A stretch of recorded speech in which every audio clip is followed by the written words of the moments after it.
ဒီ listening ပုတ်ကလေးကတော့နည်းနည်းခက်တဲ့အထဲမှာပါလို့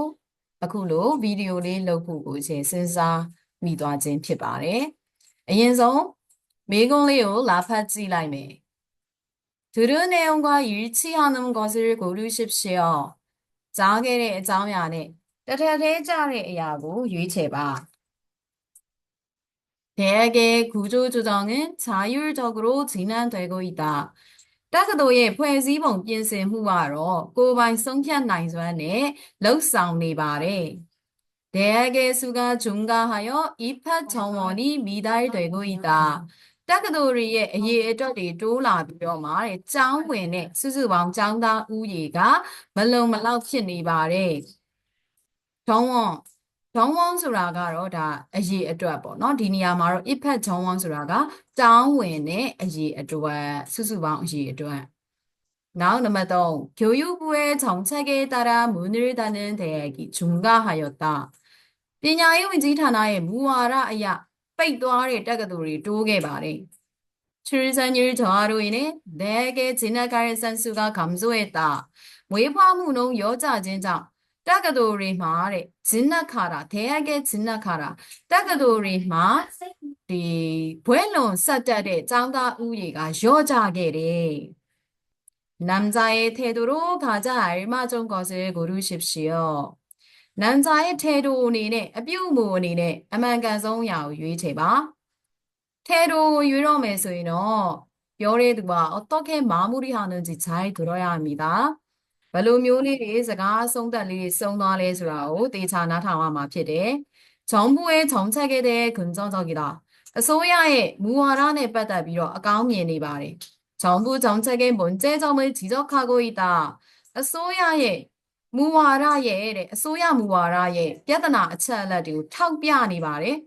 대학의 구조조정에 대한 회의적이다. တက္ကသိုလ်ရဲ့ ဖွဲ့စည်းပုံ ပြင်ဆင်မှုနဲ့ ပတ်သက်ပြီးတော့မှ သံသယဝင်နေပါတယ်. 대학 구조조정의 필요성을 강조하고 있다.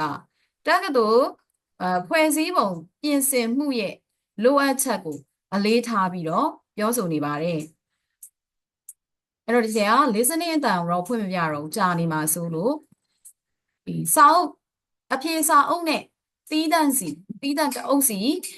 ဝယ်ထားမိတဲ့သူတွေဆိုလို့ရှိရင်တော့စာမျက်နှာ 130 ပေါ့နော် အဲ့စာအုပ်အသေးလေးရဲ့ 130 မှာအဖြေစာအုပ်နဲ့တွဲချုပ်ထားတဲ့စာအုပ်ကိုကိုကပိုင်ဆိုင်ထားတယ်ဆိုလို့ရှိရင်တော့ဟိုးအနောက်ဆုံးက 130 ကိုလှန်လိုက်ပါ. စာမျက်နှာကတော့အတူတူပါပဲ. 출산율의 저하로 대학에 진학할 한영 인구가 점점 줄어들고 대학의 신입생 총어도 어려워지고 있는데요. 외화문은 여자 낮은 자 딱그도마 외론 사대야매 한영 인구 장다 우위가 점점 줄어들고 대피빈의 연애라비로 대학의 신입생 총어도 딱그도의 장다 어때 ဖြည့်ဆည်းခြင်းမှာလည်းပဲခက်ခဲနေပါတယ်เนาะဖြည့်ခြင်းမှာလည်းပဲခက်ခဲနေပါတယ် 2021년에는 대학별로 미달 사태가 점점 심해진다는 예상이 나왔습니다. 2029년မှာတော့ တက္ကသိုလ်တွေအလိုက် ကျောင်းသားမလုံလောက်တဲ့အခြေအနေတွေတဖြည်းဖြည်းပြင်းထန်လာပါတယ်ဆိုတဲ့ခန့်မှန်းချက်တွေထွက်လာခဲ့ပါတယ်. 그래서 교육부에서는 강력한 대학 구조조정을 시행하고 있는데 지난 상황은 어떻습니까? 나자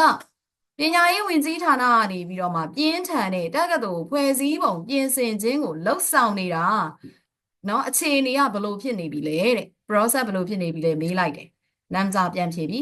대학 구조조정이란 인류적인 평가 지표에 따라 대학을 평가한 후 그 결과에 따라 재정 지원금을 차등 지급하고 정원 감축을 유도하는 것입니다.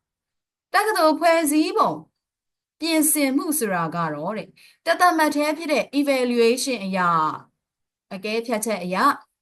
တက္ကသိုလ်တွေကိုအကဲဖြတ်ပြီးနောက်မှာအဲ့ဒီရဲ့ရလဒ်အရာထောက်ပံ့ကြေးငွေတွေကိုအစစ်အလိုက်ပေးပြီးတော့ 정원 감축 수수방 장다 우예 수수방 장다 우예 솔로라 တက္ကသိုလ်တစ်ခုက ဒီစာသင်နှစ်တစ်နှစ်အတွက် 장다 우예 1000ကိုဝင်ခွင့်ပေးမယ်ဆိုရင် ဒီစနစ်မှာဆိုရင်တော့ 1000 ဝင်ခွင့်မပေးတော့ဘူး short ချလိုက်မယ် 900 ဖြစ်ခြင်းဖြစ်မယ် 800 ဖြစ်ခြင်းဖြစ်မယ် 500 ဖြစ်ခြင်းဖြစ်မယ် 사시 대비 무마 보노 에라고 정원 감추로 커래 윙윙 베이레 스스왕 짱나 우유 쇼차라고 래 가이드라인 베이더 야 피바레 쇼차지도 야 피바레 뭐 시리왕 바다 뱀에서이노 처음에는 이러한 정책이 불가피하다고 판단하였죠. 아사바이마로 딜로묘 무아라가 몇피미니 럭상와메 로팅에 자라보. 하지만 그에 따른 부작용도 생기고 있습니다. 아리 안에 알라이 비르와 소조리 레베 피니바레. 많은 대학들이 평가에서 좋은 결과를 얻기 위해 임시 반편적인 대책을 시행하는 데 급급하고 교육의 질적 개선을 위해 노력을 소홀히 하고 있기 때문입니다. တက္ကသိုလ်တွေက evaluation မှာကောင်းတဲ့ရလဒ်ကိုရဖို့အတွက်ပဲယာယီနည်းလမ်းတွေကိုတဲ့လှုပ်ဆောင်နေကြပြီးတော့ပညာရေးရဲ့အရေးအသွေးဆိုင်ရာတိုးတက်ကောင်းမွန်အောင်လုပ်ဖို့အတွက်စ조사အားထုတ်မှုတွေကိုတော့မတိမတာလုပ်နေကြတဲ့အတွက်ကြောင့်ဖြစ်ပါတယ်။따라서 경제적인 정책보다는 대개 자율적인 정원 감추 등을 유도하는 환경을 조성하는 정책으로 전환하는 것이 더 효과적이라고 생각합니다. 셀럽이로 경제적인 어떤적 럭시라테 어떤적 럭시라테 တက္ကသိုလ်တွေကကိုယ်ပိုင်ဆုံးဖြတ်နိုင်စွမ်းနဲ့စုစုပေါင်းဝင်ခွင့်ကျောင်းသားဥယျာဉ်ကိုလျှော့ချတာအစရှိတာတွေကိုလှုပ်ဆောင်စေတဲ့နော်လှုပ်ဆောင်နေတဲ့ပတ်ဝန်းကျင်ကိုဖြစ်ပေါ်စေတဲ့မူဝါဒကိုပြောင်းလဲလိုက်တာကပို့ပြီးတော့အကျိုးရှိမယ်လို့ထင်ပါတယ်။နောက်ဆုံးမှာသူ့ရဲ့အကြံပြုချက်ကလေးသူရေးပြသွားတယ်။နောက်လျှောက်မှာသူကဒီပြဿနာဖြစ်နေတဲ့အရာကိုသူဒီထောက်ပြသွားပြီးတော့ဟောပြီးတော့နောက်ဆုံးမှာတော့ဒီလိုလေးလုပ်တာပိုကောင်းမယ်လို့မြင်ပါတယ်ဆိုပြီးတော့ပြောသွားပါတယ်။ရှင်းမှာသွားဖြည့်ကြည့်နော်ကျေတို့일치 내용 일치를 유령 대개 구조조정은 자율적으로 진행되고 있다. တက္ကသိုလ်ရဲ့ဖွဲ့စည်းပုံပြင်ဆင်မှုပါတဲ့ကိုယ်ပိုင်ဆုံးဖြတ်နိုင်စွမ်းနဲ့တဲ့လှုပ်ဆောင်နေရဲဆိုတော့မှားပါတယ်နောက်ဆုံးမှာ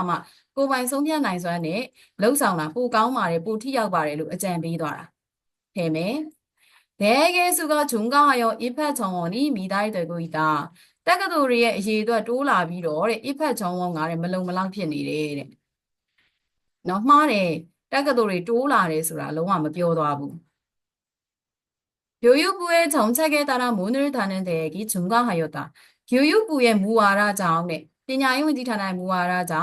ပိတ်သွားတဲ့ တက္ကသိုလ်တွေတိုးလာတယ်လုံးဝမပြောပါဘူး ဖေမယ် အဖြေလေးကတော့ 4번 출산율 저하로 인해 대학의 진학가 햇산수가 감소했다. 외화무농 여자 낮은 장တက္ကသိုလ်တွေမှာဘွဲ့လွန်ဆက်တက်မဲ့ကျောင်းသားအရေးအတွက်ကလျော့သွားခဲ့ပါတယ် အဖြေလေးက 4번 ဖြစ်ပါတယ် ထိတ်ဆုံးမှာစစဦးဆုံးမှာသူပြောသွားပါတယ်နော်ပြောသွားတဲ့အကြောင်းအရာလေး နံပါတ် 4 남자의 태도 정부의 정책에 대한 긍정적이다. 정부의အစိုးရရဲ့ 무와라에 ပတ်သက်ပြီးတော့အကောင်းမြင်နေတယ်အကောင်းမြင်နေတာမဟုတ်ဘူးအကောင်းမြင်နေတယ်ဆိုမှတော့သူ့ရဲ့ပြဿနာအချက်လက်တွေကိုလည်းပြောနေမှာမဟုတ်ဘူးသူ့ရဲ့ထင်မြင်ချက်တွေဒီလိုလုပ်ရင်ပိုထိရောက်မယ်ဆိုပြီးတော့လည်းသူ့ရဲ့ထင်မြင်ယူဆချက်တွေပြောနေမှာမဟုတ်ဘူးတိတ်ကိုဖယ်လိုက်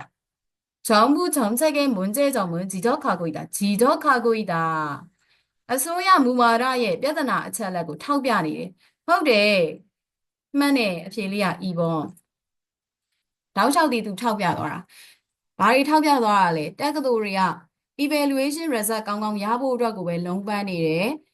နော်တက္ကသိုလ်ပညာရေးအရေးချင်းတိုးတက်ကောင်းမွန်ဖို့ကိုကြတော့မလုပ်တော့ဘူး. အဲ့ဒီပြဿနာအချက်လက်တွေကိုသူထောက်ပြသွားတာ. အဖြေလေးက 2번.နံပါတ် 3. 대학의 구조조정에 대해 회의적이다. 회의적. ခုနကလည်း 제시해드렸တယ်. 딴တရားဖြစ်နေတယ်.မဟုတ်ဘူး. 대학 구조조정의 필요성을 강조하고 있다. လိုအပ်ချက်. နော် 대학 구조조정은 လိုအပ်ပါတယ် ဆိုတာကိုအလေးပေးပြီးပြောဆိုသွားတယ်. မဟုတ်ဘူး. အဖြေလေးကတော့ 2번 ဖြစ်ပါတယ်. ဒီနေ့ဒီဗီဒီယိုလေးကတော့ဒီလောက်ပါပဲ. နောက်ထပ်ဗီဒီယိုတွေမှာပြန်တွေ့ပါမယ်. 수고했습니다.